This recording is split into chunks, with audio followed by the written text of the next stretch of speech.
asalaamualeykum wa rahmatullah yéen mbokki jullit yi mbokki taalibe yi noo ngi leen nuyu di leen siyaar di dellu siwaat ak yéen ci seen naafilay weeru koor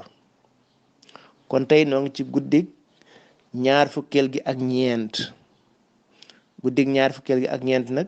naafila juróom benn rakkan la kon da ngay julli ñaar sëlmal julliwaat ñaar sëlmal julliwaat ñaar sëlmal doog a safa wiitar rakka bu ci nekk nga jàng fatiha benn yoon ak qul huwallahu ñetti yoon loolu nee nañ ku ko def dana tabbi àjjana te deesu ko xisaab te loolu lu rëy la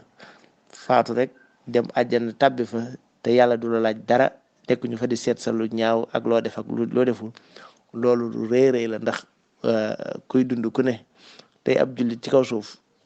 loolu moo war a doon sa yitte fexe ba dugg àjjana lum néew yitte ja gën a néew ci ab jullit moo war a doon loolu fexe ba dugg àjjana te kenn du la xisaab waaw su ko defee nag kon yàlla na ci yàlla dimbali te taxaw nu ci seen mbokk Serigne Ballo moo leen ko doon jottali di sàkku ci yéen ñaan asalaamaaleykum wa rahmatullah